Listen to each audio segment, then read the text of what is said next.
이번에 배울 부수 글자는 쌀포자입니다. 싸다, 감싸다의 의미라고 보시면 되겠고요. 글자 형태를 볼까요? 네, 요 부분을 팔로써 지금 감싸고 있는 모양이라고 연상을 하시면 되겠네요. 그래서 이 글자의 의미는 감싸다라고 보는 겁니다. 그래서 그림을 좀 그려보면, 자, 여기 사람이 있죠? 목이 있죠? 팔이 있죠? 여기 지금 보따리를 감싸고 있는 모양이라고 연상을 하시면 되겠네요. 자, 그러면 한 줄 설명을 볼까요? 사람이 보따리를 감싸서 안고 있는 모양에서 온 글자이다 라고 해서 감싸다라는 의미를 갖는다 라고 기억하시면 되겠습니다. 이번에 배울 글자는 배부를 포자입니다. 배가 부르다는 얘기는 음식물을 많이 먹어서 뱃속에 가득 채워놨을 때 배부르다라고 하는 거죠. 포만감 할 때 쓰이는 글자라고 보시고요. 글자 형태를 볼까요? 네, 먹을식 또는 밥식자고요. 그 다음에 쌀포자가 있죠. 자, 사람은 밥을 먹습니다. 밥을 먹어서요, 뱃속에 가득 쌓아놓으면 어때요? 그때부턴 배불러서 다른 음식을 넣을 수가 없겠죠? 그 상태를 배부르다, 포만감이라고 하잖아요. 그런 의미로 만들어진 글자라고 보시고요. 글자 형태를 한 줄 설명으로 보도록 하겠습니다. 네, 밥을 먹어 뱃속에 감싸놓으니 배부르다 라고 보시면 되겠네요. 이번에 배울 글자는 대포포자입니다. 대포라고 하는 것은 화약의 힘으로 포탄을 멀리 내쏘는 무기를 대포라고 하는 거죠. 그 그림을 연상하면서 보도록 하겠습니다. 자, 글자를 볼까요? 돌석자에 쌀포자로 구성이 되어 있고요. 이 쌀포자에 대해서 말씀을 드리면 벌써 의미는 나왔어요. 여기에 싸다라는 의미가 있죠. 자, 이 안에 들어가 있는 글자는 뱀사자예요.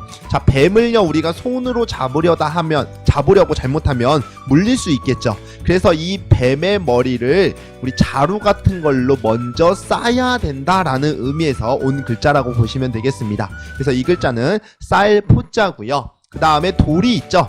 예전에 고대 사회는 화약이 없었습니다. 화약이 없었기 때문에 이렇게 큰 바구니 같은 데다가요, 큰 돌멩이를 넣고요, 뒤에서 이렇게 줄을 연결해서 사람들이 이것을 잡아당기는 거예요. 잡아당겼다가 놓으면 이 돌이 멀리 날아가겠죠. 이렇게 멀리 내쏘는 무기가 대포라는 거겠죠. 그런 의미로 만들어진 글자라고 보시면 되겠습니다. 자, 한 줄 설명을 볼까요?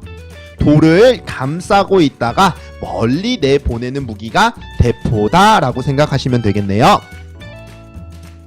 이번에 배울 글자는 엮을편자입니다. 엮는다는 것은 여러 개의 물건을 끈이나 줄로 묶는 것을 엮는다라고 하는 거죠. 자, 글자 형태를 볼까요?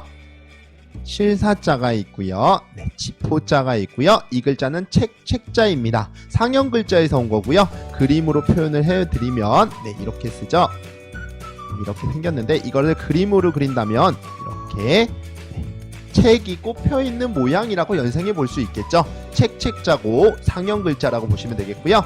집에 있는 책이에요. 집에 소장하고 있는 책은 다 실로 엮은 책이다 라고 보는 거죠. 왜냐면 고대 사회에는 종이가 없었죠. 그 당시에는 죽간이라고 해서요, 대나무를 이렇게 얇게 켜요. 얇게 킨 다음에 여기다가 세로로 글을 쓰겠죠. 세로로 글을 쓰고요. 그 다음에 실로 이렇게 엮었던 거예요. 그 다음에 이거를 말아가지고 다녔는데 그것을 죽간이라고 하는 책이라고 보면 되는 거고요. 그래서 집에 소장하고 있는 책은 다 실로 엮은 것이다 라고 보시면 되겠네요. 그러면 한 줄 설명을 볼까요? 집에 있는 책은 실로 다 엮은 것이다 라고 보시면 되겠습니다. 이번에 배울 글자는 두루편자입니다. 두루라고 하는 것은 빠짐없이 골고루라는 의미를 갖고 있고요. 글자 형태를 볼까요? 네, 가다가 있고요. 지포자가 있고요. 책자가 있죠. 집에다가 좋은 책을 소장하고 싶어요. 그래서 그 좋은 책을 찾아가는 겁니다.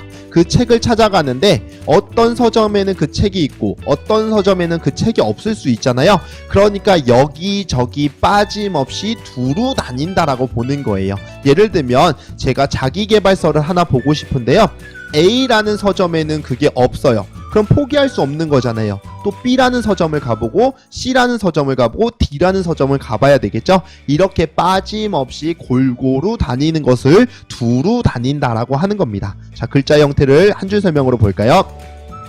집에 둘 책을 찾기 위해 두루두루 다닌다라고 보시면 되겠네요.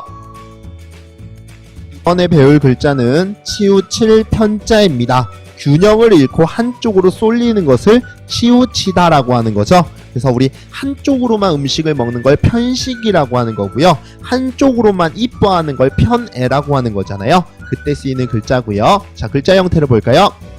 네, 사람이 있고요. 네, 지포자가 있고요. 네, 그 다음에 책자가 있죠. 사람은 살면서 우리 책을 많이 보죠. 그래서 이 사람도 집에서 책을 많이 읽습니다. 그런데 이 사람이요, 여러 형태의 책을 읽는 것이 아니라 딱 자기계발서 하나만 보는 거예요. 보통 사람들은 자기계발서도 보고 인문서도 보고 뭐 만화책도 보고 판타지도 보고 이렇게 골고루 보는데, 이 사람은 집에서 보는 책은 딱 한 가지, 자기계발서만 딱 보는 거예요. 그럼 이 사람은 균형을 잃고 한쪽으로 쏠린 거라고 볼 수 있겠죠. 이런 것을 치우쳤다라고 하는 겁니다. 자, 글자 형태를 한 줄 설명으로 볼까요? 사람이 집에서 읽는 책의 분야가 한쪽으로 치우쳐 있다라고 기억하시면 되겠네요.